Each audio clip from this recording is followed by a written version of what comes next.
Alright, what's up guys? It's Probability by Pitman, Chapter 4 Review Section, Problem number 3. So let y1, y2, and y3 be 3 points chosen independently and uniformly from 0, 1. And let x be the rightmost largest point. Find the CDF density function and expectation of x. So first, just to make it simpler for us to understand, let's think of y1, y2, y3 as IID, or independent and identically distributed distributions, which are normal, 0, 1, and I will be from 1, 2, 3. Cool. And then we can think of x, since it's the largest or rightmost point of all of these, we can think of it as x is the max of y1, y2, y3. Alright, cool. So now that we've kind of defined our functions, let's go to the actual meaty part of the problem. Let's find the CDF density function of x. So one thing to remember is that when dealing with max, you want to use less than, and conversely, if you're dealing with min, you want to use greater than. So the way I remember it is, like, it's just the opposite of what it is. Like, max, you'd expect it to be greater than, but actually no, it's less than. Say for min, like, you'd expect it to be less than, but nope, it's greater than. So just remember that when working with this. Cool. So the density function, CDF density function. Okay. Oh, sorry, just the CDF right now. So we'll write it as f of x little x, right? And that's a probability that y1 is less than x, y2 is less than x, and y3 is less than x.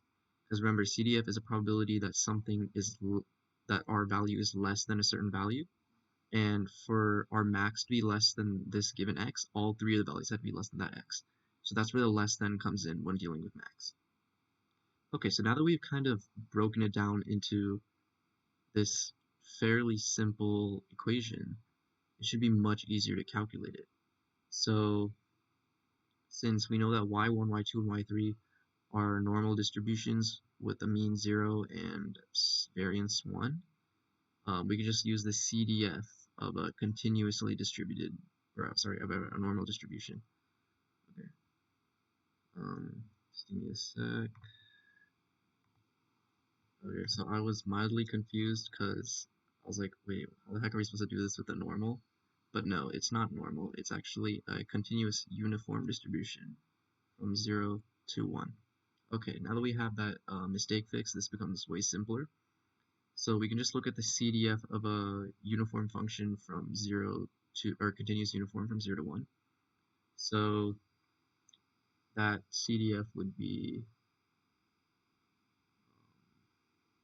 x minus 0, because that's the first part of our bound, all over 1 minus 0, since 1 is the second part of our bound and 0 is the first part of our bound.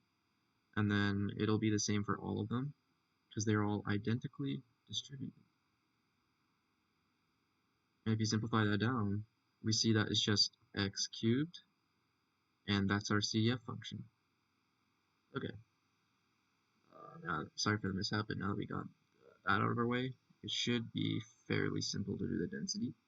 Remember that density is simply the derivative of the CDF function, and inversely the CDF is just the integral of the density function, but you have to integrate over whatever bounds are specified for that specific distribution, so it's a little different. So yeah, it's much simpler to go from CDF to density. So we can think of our CDF as just the derivative of x cubed, so it's just 3x squared. Yeah, actually there's a better way to write this.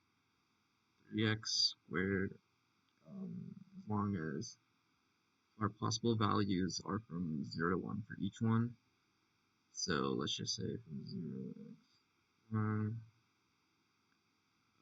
and then 0 otherwise. So it's only this for these specific values, and it's 0 otherwise. Cool.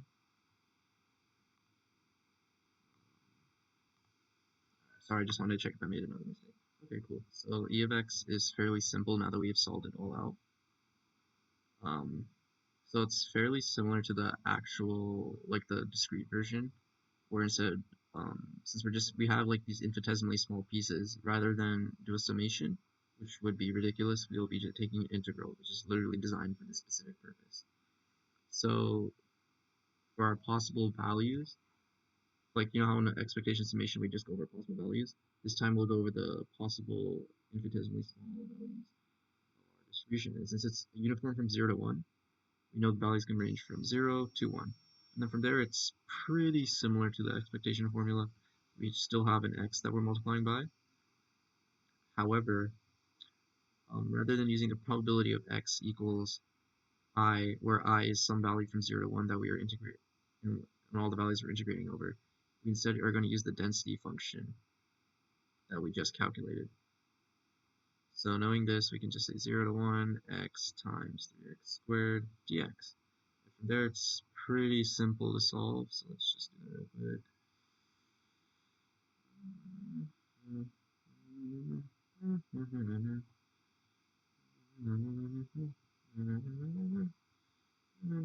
And that is our expected value. Alright, cool. Thanks for watching, and I hope that helped.